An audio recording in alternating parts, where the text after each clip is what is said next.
Halo guys, welcome back to my channel. Balik lagi di channel YouTube gue, Talk Inside.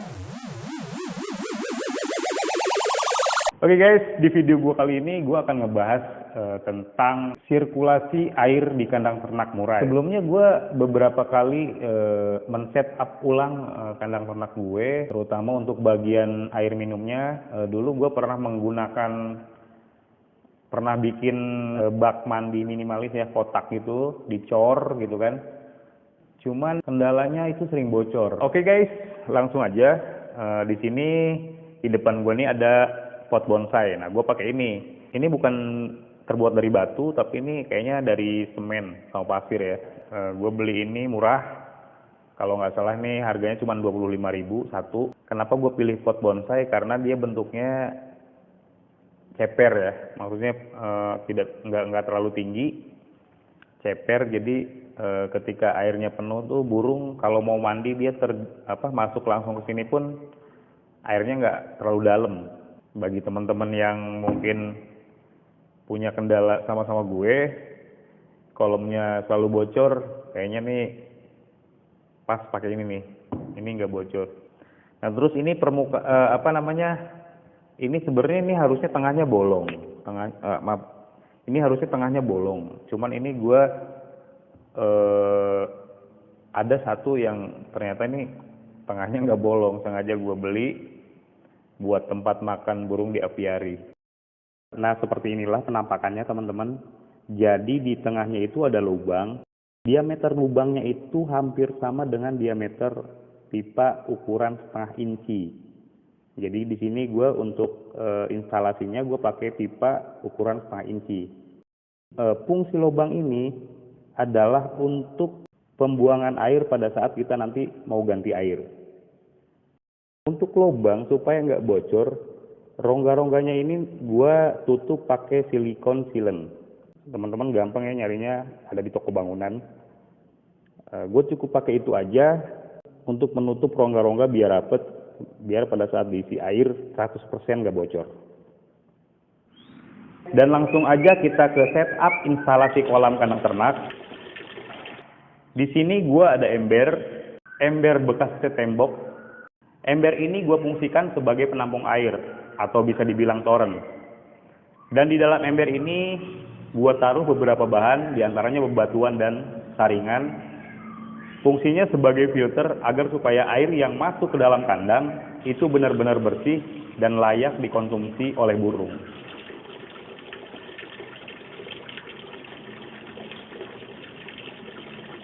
Dan untuk letak ember ini posisinya itu harus lebih tinggi daripada kolam yang ada di kandang ternak, supaya aliran air ini lancar dari toren ke kandang ternak. Dan untuk pipa-pipanya ini gue semuanya menggunakan pipa PVC ukuran 0,5 inci. Untuk sistem instalasi pipanya gue pasang 3 titik stop kan untuk 3 fungsi. Yang pertama, stop kan untuk pengisian air ke dalam toren atau ember. Terus yang kedua, stop kan untuk pengisian air ke dalam kandang.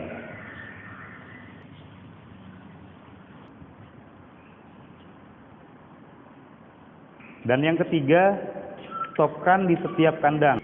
Jadi setiap satu kandang itu gue pakai satu stop kan. Fungsinya untuk mengatur volume atau debit air yang mengalir ke setiap kandang itu dipastikan merata. Karena kalau nggak pakai stop kran, biasanya kandang yang lebih dekat ke toren akan lebih besar aliran airnya daripada kandang yang letaknya lebih jauh. Jadi ngocornya nggak rata gitu. Untuk letak kolamnya ini sengaja gue tempatkan di atas atau lebih tinggi dari tanah sekitar 50 cm, 50-70 cm, karena bentuk kolamnya itu kan ceper. Jadi supaya nggak gampang kotor karena kotoran debu tanah. Dan yang kedua juga, atap kandang ternak gue itu setengah terbuka, biar aman dari cipratan ketika hujan turun. Dan agar kolam ini letaknya lebih tinggi, untuk penopang atau pilarnya ini gue pakai pot tanaman yang ukurannya kira-kira 50-70 cm. Kenapa gue pakai pot? Karena gue pikir praktis daripada gue cor. Jadi gue tinggal tempel aja, terus masukin pipa di dalamnya, selesai, lebih praktis. Dan yang terakhir, dari semua kolam yang ada di kandang ternak ini, gue pakai satu pipa sebagai pembuangan airnya. Di sini juga gue pakai stopkan untuk tutup buka pada saat pengisian dan pembuangan air.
Kenapa gue menggunakan cara ini? Karena gue pengen gimana caranya air yang ada di kandang ternak itu bisa ganti setiap hari, burung di kandang ternak itu nggak keganggu.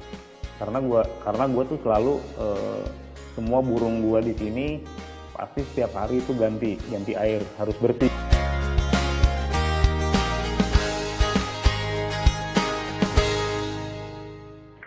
Mungkin itu aja, mudah-mudahan video ini bermanfaat buat teman-teman, khususnya teman-teman Kicau Mania. Dan gue juga mau ngucapin Mina Aidin wal Faizin, mohon maaf lahir batin, selamat Hari Raya Idul Fitri 1443 Hijriah.